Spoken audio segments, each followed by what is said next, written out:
Olá pessoal, tudo bom? Esperamos que sim.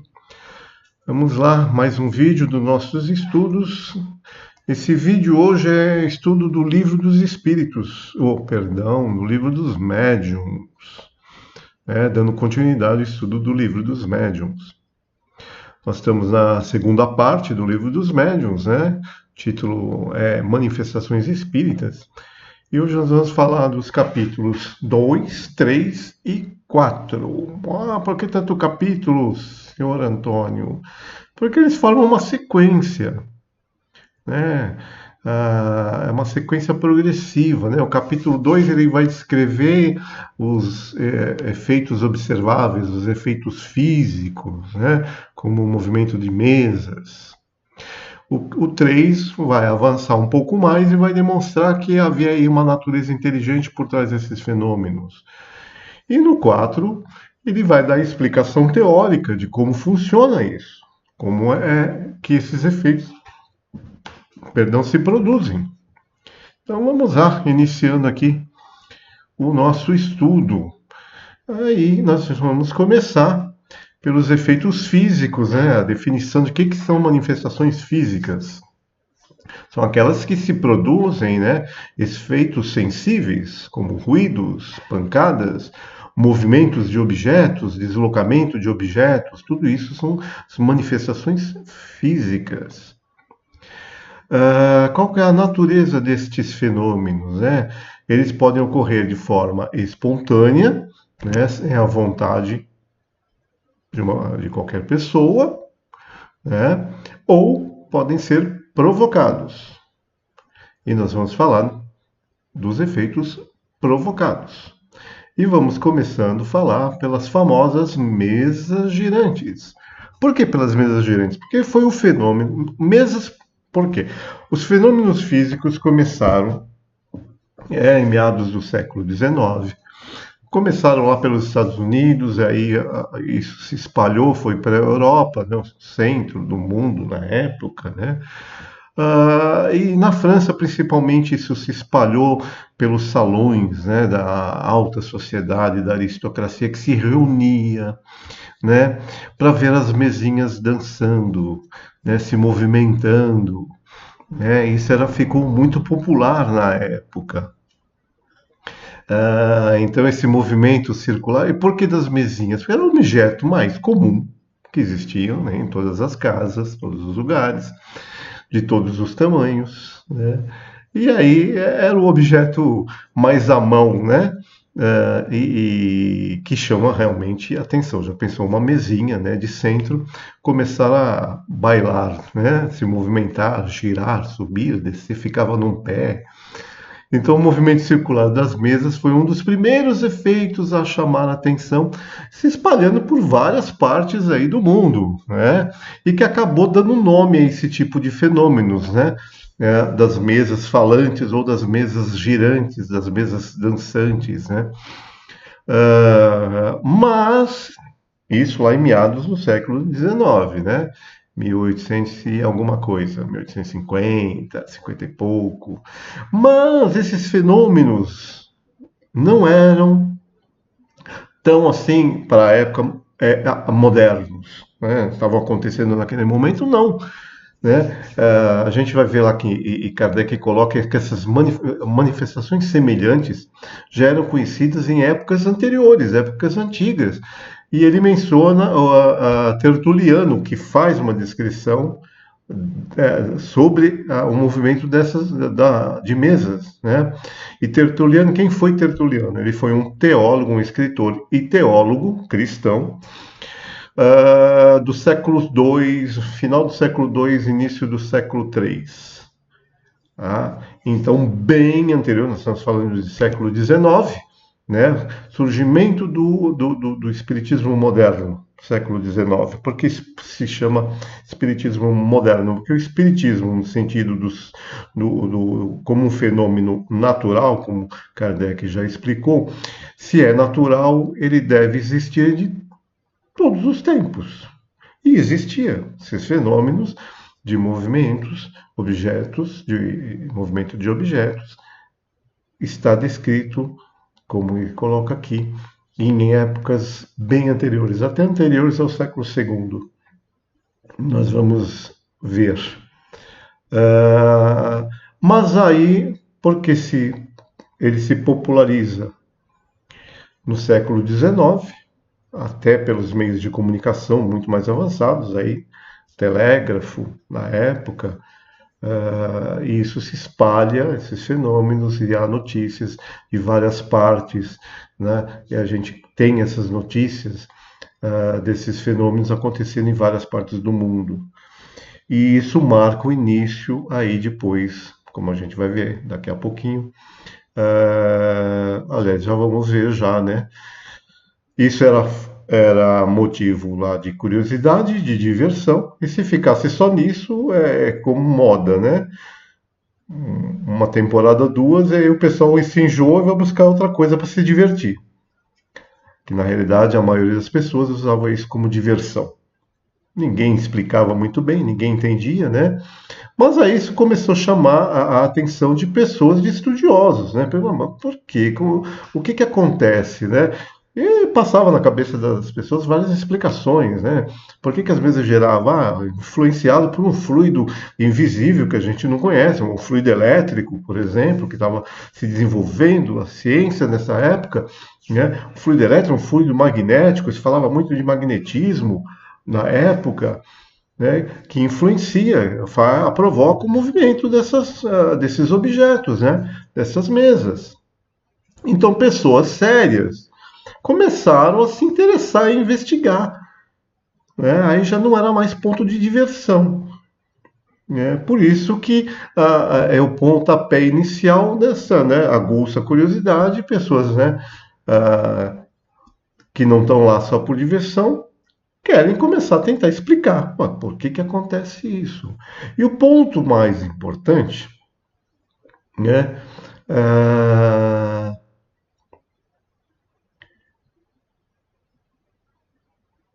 antes eu ia falar uma coisa, mas antes de falar, então passou-se, né, da transição da curiosidade apenas para um estudo sério do fenômeno. Né? Constatou-se, né, também que o papel, né, que esses fenômenos, para a produção desses fenômenos, era necessária a participação de pessoas com uma habilidade especial. Então, não era qualquer pessoa que podia provocar estes movimentos, né? Eram algumas pessoas com aptidão para isso, que foram chamadas de médiums. Né? Então, a existência dos médiums é essencial para a existência do fenômeno. Né? E a intensidade do fenômeno também está ligado, né, à potencialidade do médium. Existiam médios que conseguiriam mover pequenas mesas leves. Outros conseguiam mover objetos muito mais pesados. Né? Constatou-se que não eram todos, por exemplo, que moviam qualquer tipo de mesa. Então existia aí uma escala de potência, mas era necessário a existência dessas pessoas com essas aptidões, os chamados médiums, para a produção desses fenômenos. E existiam algumas condições para que isso acontecesse, né? A princípio, as pessoas, né, achavam que tinham que se sentar, dar as mãos, ou então intercalar um homem e uma mulher, não fazer uma sequência, ou dar as mãos, ou todos colocar as mãos sobre a mesa, mas foi se verificando que isso era supérfluo na realidade, né? E o que era mais importante para que os fenômenos acontecessem, o recolhimento, o silêncio absoluto e a paciência. Por que a paciência? Porque a mesa poderia simplesmente, a partir do momento que se tocassem ali, rapidamente a mesa começar a se mover. Às vezes demorava mais. Às vezes demorava-se até 15, 20, 30 minutos para que o fenômeno pudesse acontecer. Mas isso era essencial, né? O recolhimento, silêncio, né? E a paciência para que a, o fenômeno ocorresse. A mesa, se fosse de madeira ou de outra substância, também não importava muito, né? Se tivesse presença de metais ou não na mesa, também não importava. Também não importava. Dias, né? Só em determinados dias também isso era irrelevante. Horários também eram irrelevantes. Poderia acontecer os fenômenos a qualquer horário. De noite, ocorriam normalmente de noite, porque as pessoas se reúnem, né? Normalmente à noite, para os jantares, aquelas coisas da aristocracia da época, né? Mas tudo isso foi se mostrando irrelevante para que ocorresse a manifestação, a produção do fenômeno. Aí vamos para o segundo passo, onde eu queria chegar.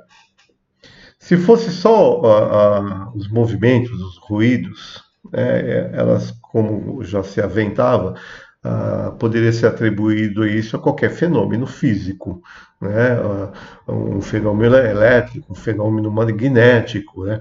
Mas o que realmente chamou a atenção, e aí a coisa pegou, é que essas mesas se movimentavam pela vontade das pessoas. Os médiums, as pessoas diziam, mova-se para a esquerda, a mesinha movia-se para a esquerda. Fique a mesas com 3 pés, incline-se, fique num pé só, e a mesinha se inclinava e ficava apoiada num único pé. E aí começou a fazer, se ela atende à vontade, vamos começar a fazer perguntas. E aí começaram a fazer perguntas e se obter respostas. Opa, peraí, aí não é um simples fenômeno físico, né? Porque para um objeto obedecer à vontade de alguém, precisa ter uma inteligência, né? Para que atenda esta vontade, compreenda esta ordem, esta vontade e obedeça à vontade de quem está lhe dando a ordem. E dar respostas. Então, aí isso mudou todo o aspecto da coisa. Porque aí existia um fenômeno inteligente, né? E como todo efeito inteligente, se o efeito mostrava-se inteligente, então a causa também, sim, inteligente.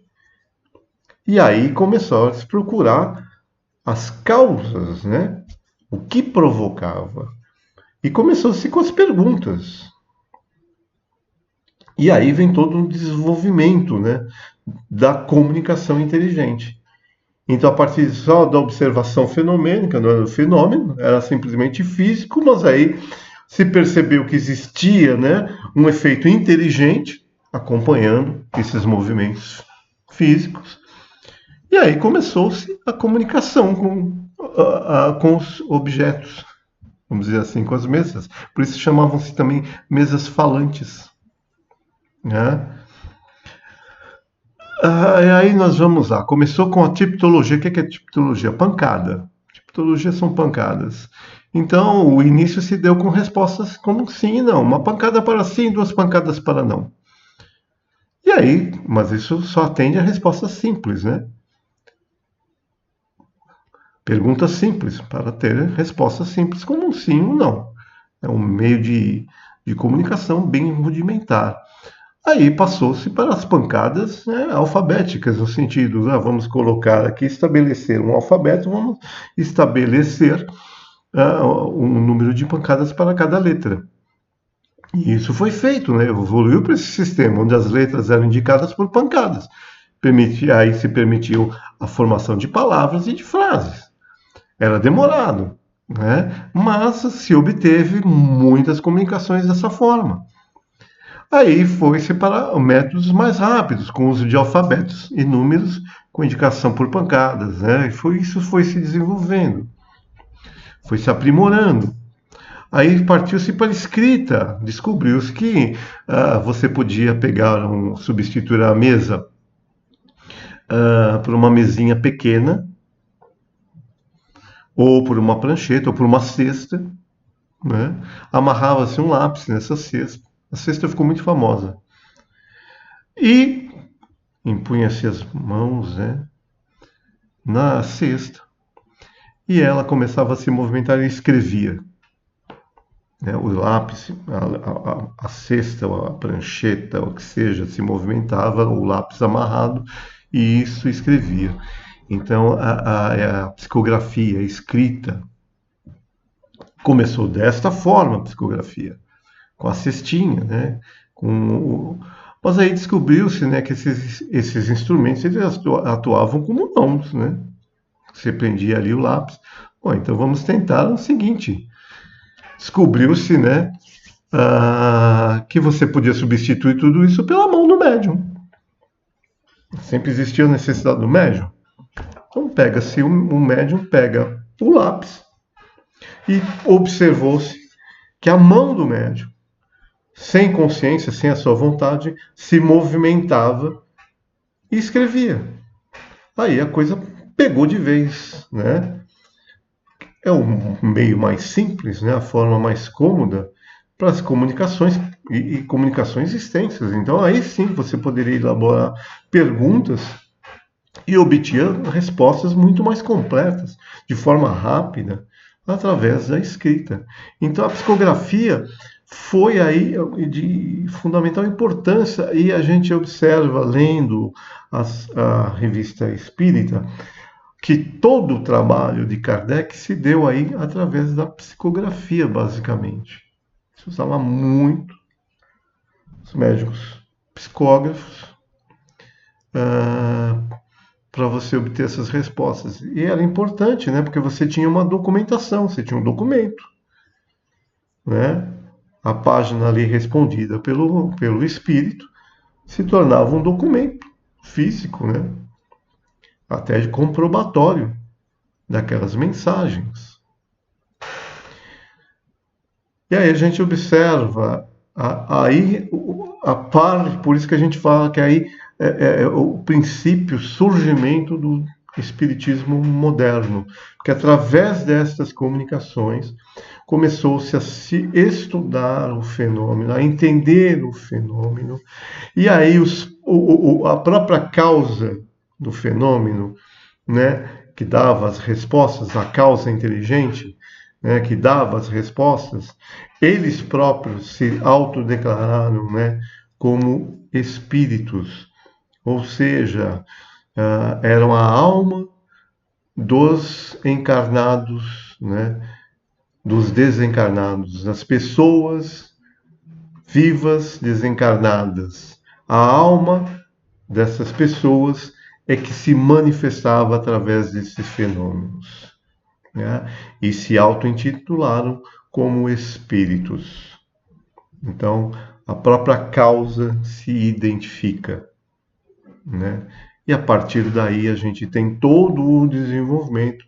Aí Kardec é fundamental, porque ele criou todo um arcabouço teórico que se chamou Doutrina dos Espíritos, foi trazida pelos Espíritos, mas foi toda arquitetada, codificada, como a gente costuma falar, pelo senhor Revael, codinome Allan Kardec, através destes fenômenos, né? Começou simples, com uma brincadeira, né?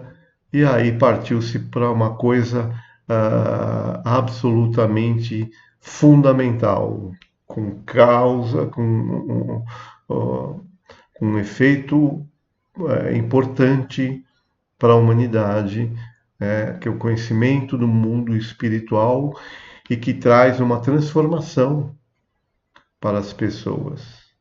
É fundamental isso. O fundamento da doutrina espírita é a mudança do ser encarnado, né? É o seu autoconhecimento, a sua transformação moral. Isso que é o fundamental, né? E começou através dessas manifestações físicas. Agora vamos falar sobre a teoria, que aí é o capítulo 4.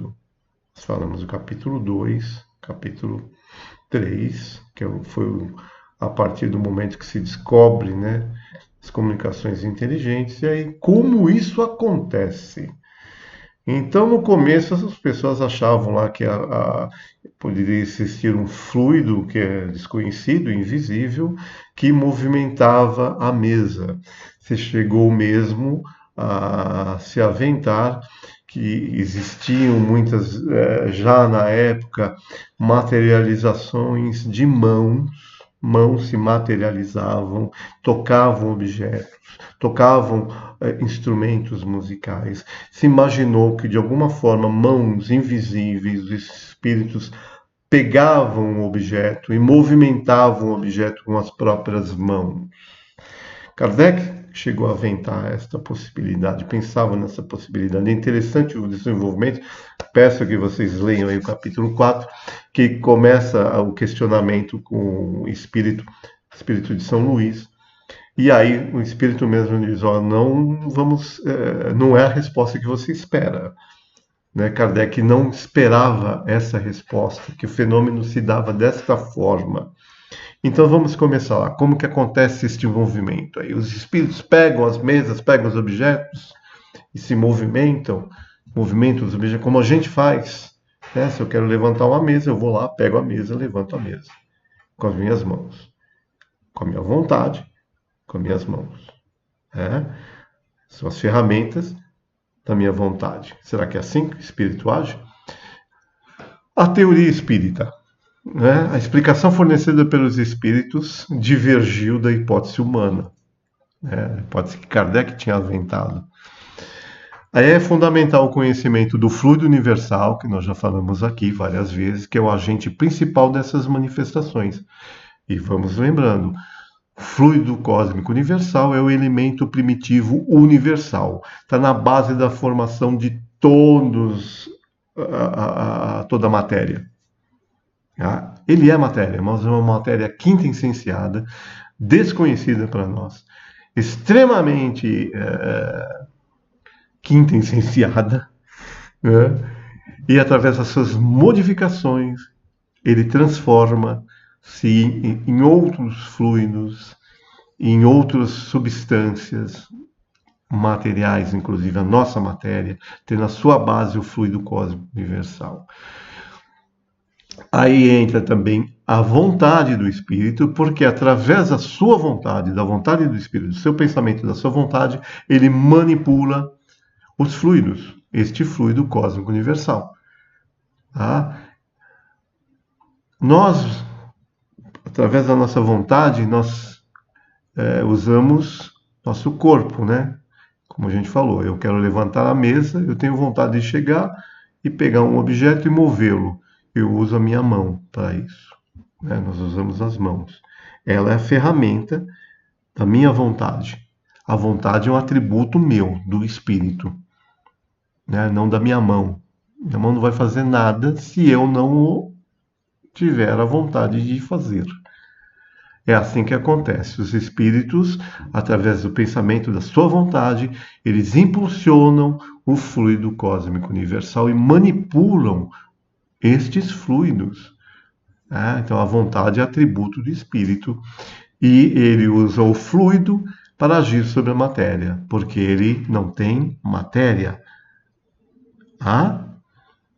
Então ele usa, nós já vimos isso aí no estudo do Livro dos Espíritos. Aqui nós vamos aprofundar todos esses conceitos no Livro dos Médiuns, porque o fluido cósmico universal é fundamental na compreensão de todos os fenômenos, né? E aí entra também a existência do perispírito, que é também fluídico, constituído por transformação do fluido cósmico universal. Então, nós estamos encarnados no nosso planeta, o nosso perispírito é formado do fluido que forma o nosso planeta. Cada planeta tem seu fluido próprio que o constitui. Nós tomamos deste fluido, característico deste mundo, e formamos o nosso perispírito, que a gente chama de corpo espiritual. Através deste corpo espiritual, o espírito pode agir sobre a matéria. Ele não age diretamente, ele precisa deste intermediário, que é fluídico, que é composto na sua base do fluido cósmico universal, que é o perispírito.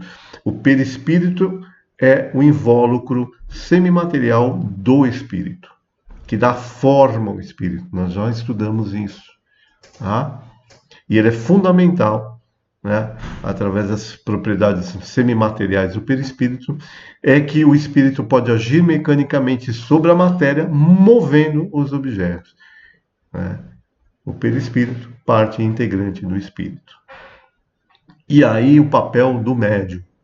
Então nós temos lá o conceito, fluido cósmico universal, a vontade do espírito, o seu perispírito, né, parte integrante do espírito, e o papel do médium.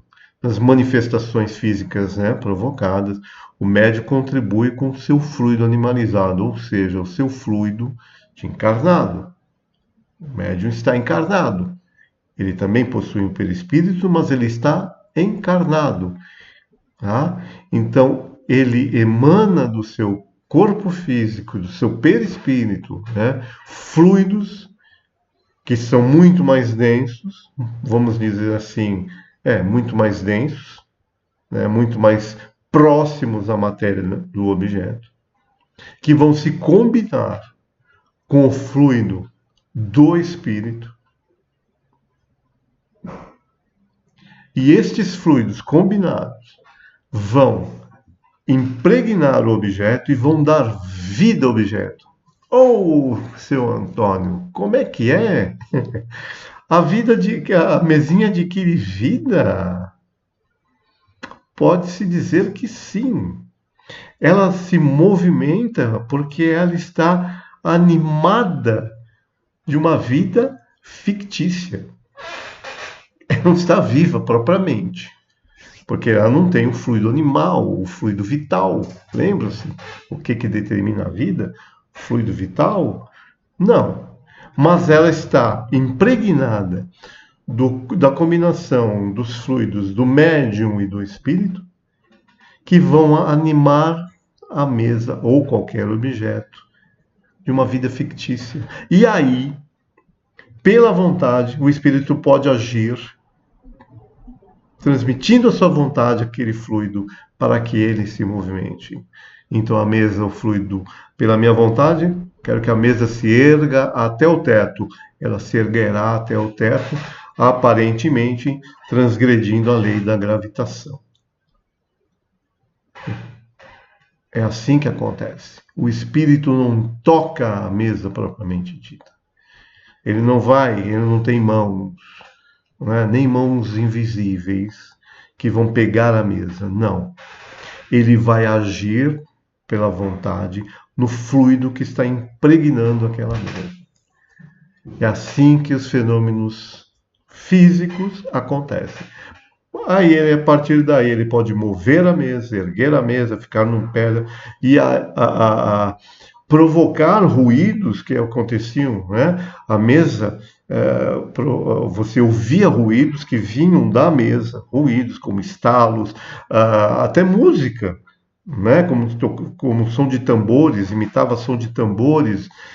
Leiam lá, uma série de fenômenos como ruídos, né? Ruídos nas paredes, ruídos nas portas, provocados através da impregnação desses fluidos e da vontade do espírito. Não, né? Acho que deu para entender até agora. Vamos lá.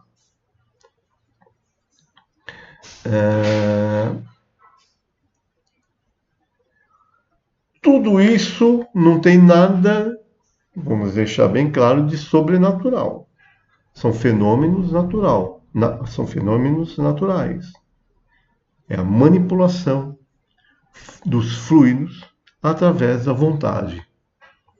Nós também manipulamos nossos fluidos através da nossa vontade, só que a gente tem matéria, né? Nosso corpo físico é formado de fluido condensado, vamos dizer assim. Não é? Só que ele é material, como a gente já é ponderável, palpável. Essa é a nossa condição, aqui pelo menos neste planeta. Né? E nós combinamos aí através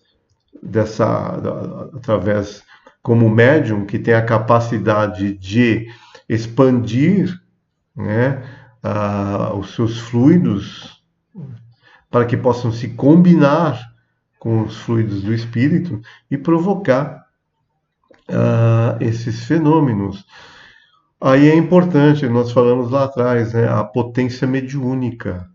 Isso varia, né, a quantidade fluídica que o médium pode doar para a produção dos fenômenos varia. Então, tem médiums menos potentes, e não são, primeiro, que não são todos os médiums que podem, que é chamado de médiuns de efeitos físicos. Não são todos. Você tem características necessárias, particulares, que determinam que aquele médium é um médium de efeitos físicos, próprio para provocar os efeitos físicos. Não são todos.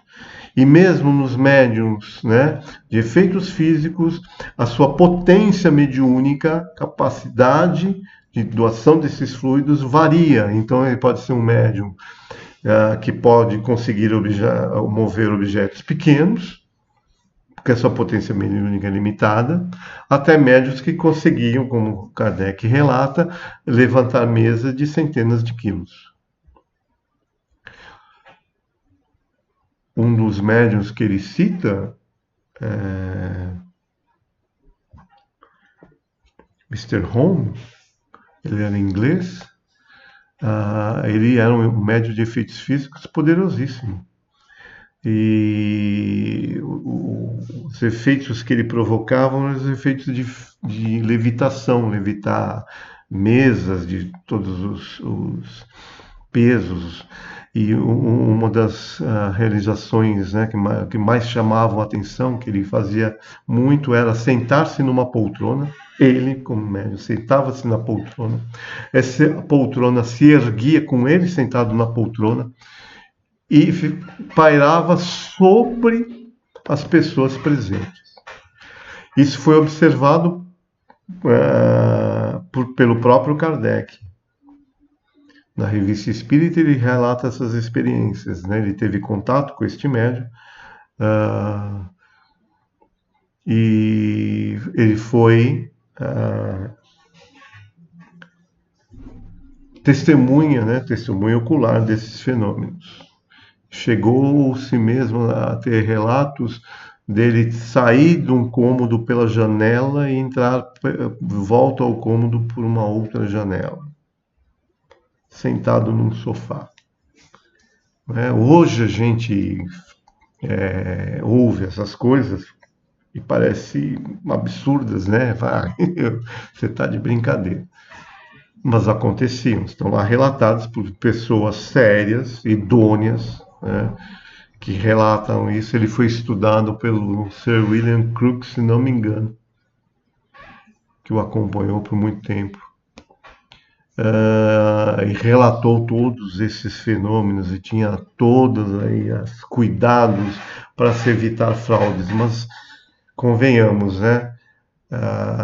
Teria que ser uma fraude muito, muito bem feita para você conseguir se erguer numa poltrona, né, sobre as pessoas presentes, né, as pessoas presentes ali, né, por debaixo da poltrona, quer dizer, não era uma ilusão, porque aquilo era, você via, você tocava objeto. Então é algo assim extraordinário, realmente chamar a atenção.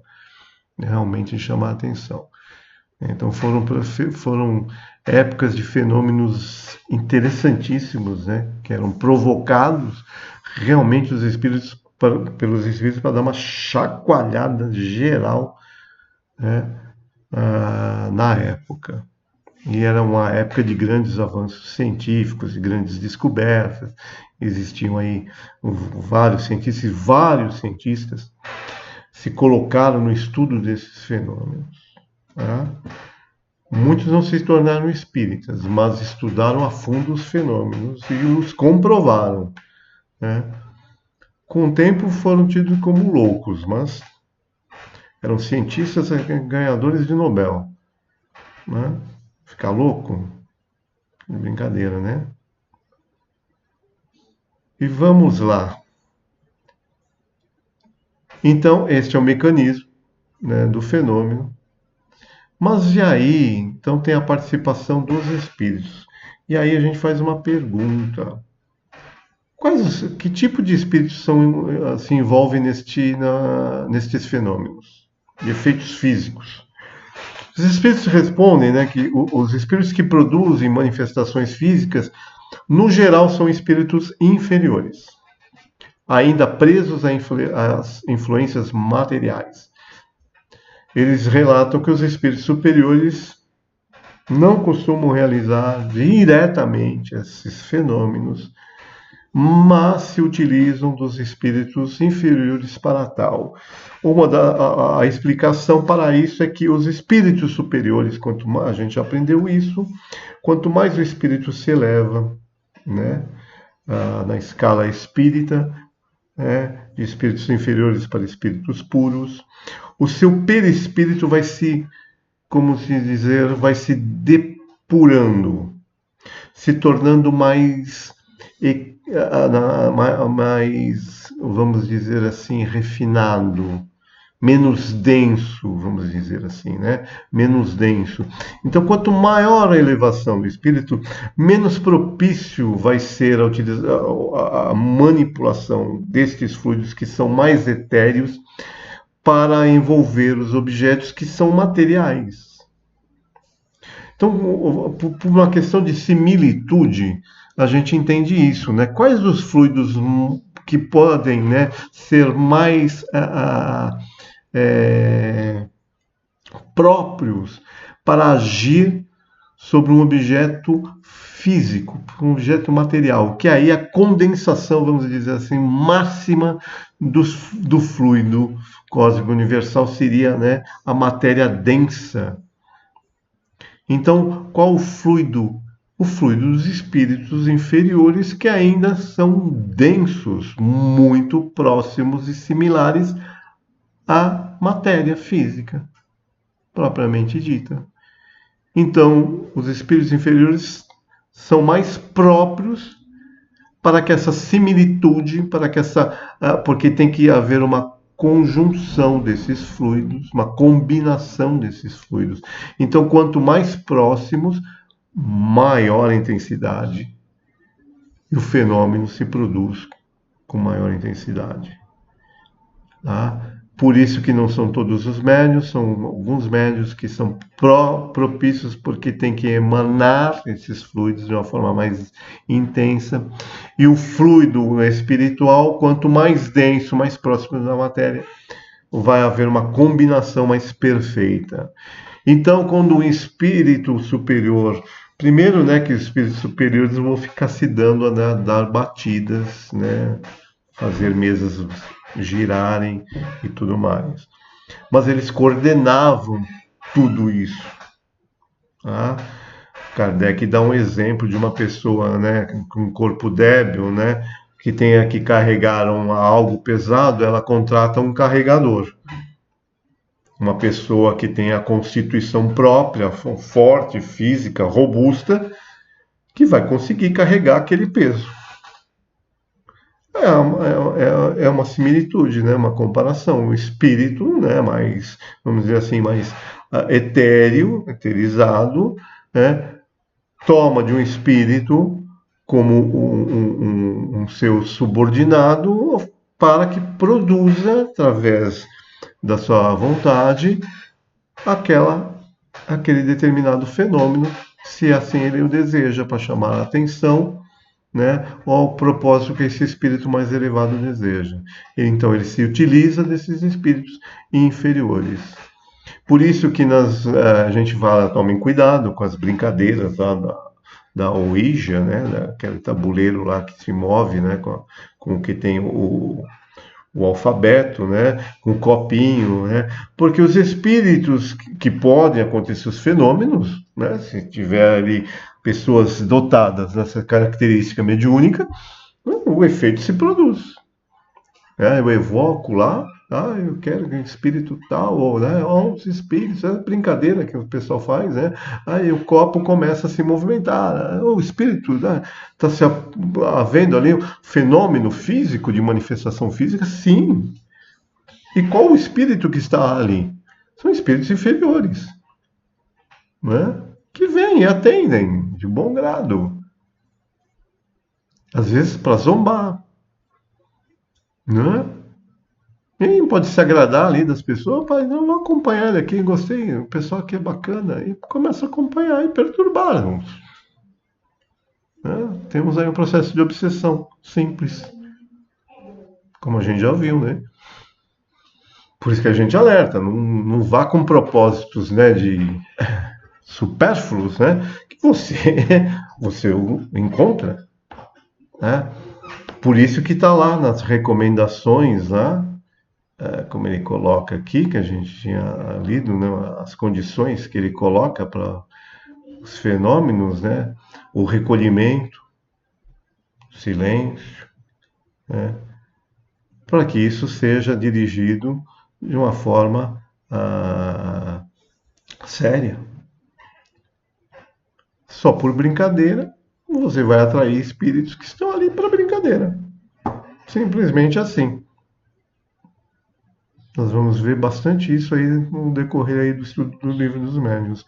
E eu acho que vamos finalizando aqui, porque já falei bastante. Então, esses são os espíritos que são propícios a esse tipo de manifestação, que são espíritos de ordem inferior. Eu acho que nós já falamos o mais importante aqui, né? Nós estamos falando aí dos primórdios do Espiritismo e o surgimento do Espiritismo moderno. Por isso que é importante o estudo e a compreensão desses fenômenos, a evolução desses fenômenos, para o estudo da mediunidade. É isso aí, pessoal. Na quinta-feira, às 20h30, nós nos reunimos, né? Vai ser dia. Quinta-feira. Vai ser dia 5, às 20h30. Tá bom, pessoal? Leiam lá, que é bastante interessante o texto. E dúvidas a gente conversa na próxima quinta-feira. Fiquem com Deus.